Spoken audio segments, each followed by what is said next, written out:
जय श्री राम। मृत व्यक्ति के हितार्थ अखंड दीपदान, यानी मृतक व्यक्ति का हमने दाह संस्कार करवा दिया, उसके बाद में हमें जो क्या करना चाहिए, अखंड दीपदान किया जाता है। जिस दिन व्यक्ति की मृत्यु हुई है उस दिन से लेकर के मृतात्मा के लिए मृत स्थान अथवा द्वार पर, यानी जहां उसकी मृत्यु हुई लेटाया गया था घर में, वहां पर 10 दिन तक प्रदोष काल में मिट्टी के पात्र में तिल के तेल का दीप जलाना चाहिए। तिल का तेल उपलब्ध ना हो तो सरसों के तेल में तिल के दाने डाल करके हम वो दीपक कर सकते हैं। मुख्य पक्ष है वो अखंड दीप का है। वैसे तो दीपक कर देते हैं, लेकिन अखंड दीप सर्वोत्तम माना गया है, और नहीं तो हम अपनी सामर्थ्य अनुसार नित्य का दीपक भी कर सकते हैं। अखंड दीप की व्यवस्था हमें करनी चाहिए और संकल्प के साथ दीपक जलाना चाहिए। संकल्प में ये बोला जाता है कि ये अखंड दीपस्ते मया दीयते तो उपतिष्ठताम।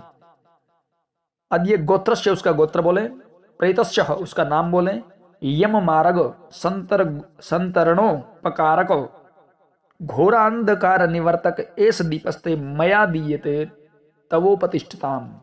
यानी मैं यम मार्ग में आने वाले जीव के मार्ग में जो अंधकार आता है उसको दूर करने के लिए हम ये दीपदान कर रहे हैं। अंधकारे महाघोरे रवि यत्र न दृश्यते तत्रोपकरणार्थाय दीपो यम दीयते मया। इसके बाद दीपक को धान्य के ऊपर, अनाज के ऊपर दक्षिण की तरफ मुख करके रख दे। प्रातःकाल स्नान करके नदी या तालाब के तट पर सुरक्षित स्थान पर पीपल वृक्ष पर एक मिट्टी का घड़ा लटका दे। उस घड़े के पेंदे में छोटा सा छिद्र बनाकर कुश अथवा सूत की बत्ती उसमें इस प्रकार डाले जिससे कि बूंद बूंद जल टपकता रहे। घड़े में जल भर दे, दूध मिला करके उसमें तिल छोड़कर घड़े के मुंह को मिट्टी की प्याली से ढक देना चाहिए या कपड़े से बांध देना चाहिए। और कुछ जगह ऐसा करते हैं कि जहां दाह संस्कार किया गया है वहीं पर तिकड़ी बनाकर लकड़ी की और उसके ऊपर मिट्टी की हांडी बनाई जाती है, उसमें दूध और जल डाला जाता है, उस पर कपड़ा बांध दिया जाता है। अगर व्यक्ति की मृत्यु हुई है तो सफेद बांधा जाता है, और किसी स्त्री की मृत्यु हुई है तो उस पर लाल कपड़ा बांधा जाता है। ऐसा अपने लोकाचार के अनुसार आप करें।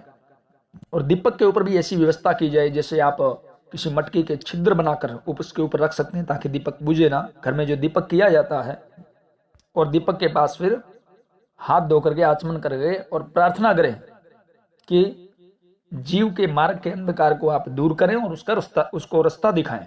आकाश में दूध जलदान, जिस दिन मृत्यु हुई है उस दिन से आकाश में दूध और जल देने की विधि है। यदि पहले दिन समय का अभाव हो तो दूसरे दिन देना चाहिए। 3-3 लकड़ियों को सूत से बांधकर 2 तिकड़ी बना ले। ये जो तिकड़ी मैंने पहले बताई थी, वैसे उसको पीपल के वृक्ष के नीचे या वहां दाह संस्कार की जगह आप रख सकते हैं, तथा उनके ऊपर एक स्कोरा बांध करके दोनिया रख दे और उसमें जल दूध डाला जाता है। ये वही क्रिया है।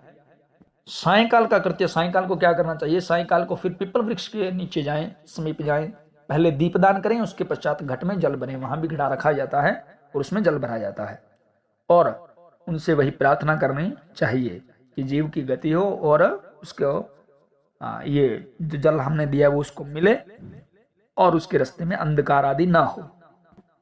मृतक को भोजन दान सूर्यास्त से पहले दाह करता, यानी जो कर्म करवाने वाला है वो हविष्यान समय पकाए या परिवारजनों द्वारा बनाए हुए भोजन में से गौग्रास निकाला जाए और पुनः अपसभ्य होकर के प्रेत के उद्देश्य से भोजन तथा जल बाहर रख दे। घर से बाहर रखवाना चाहिए और इस प्रकार उसे बोलना चाहिए कि जो मैं दे रहा हूं वो उस जीव को प्राप्त हो।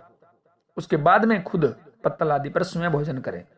सूर्य डूबने से पहले यह कृत्य हो जाना चाहिए।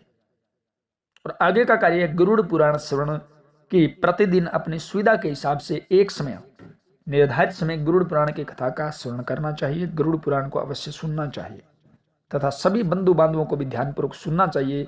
यह कथा अति पुण्यप्रद और ज्ञानप्रद है, जो जीव के लिए भी अच्छी है और सुनने वाले के लिए भी अच्छी है। जय श्री राम सभी को। इसी प्रकार हम क्रम से बताते रहेंगे। हमने एक प्ले लिस्ट मृतक संस्कार के नाम से बनाई हुई है, उसमें सभी जितने भी मृतक कर्म होते हैं जो किए जाते हैं उसकी जानकारी आप ले सकते हैं। जय श्री राम।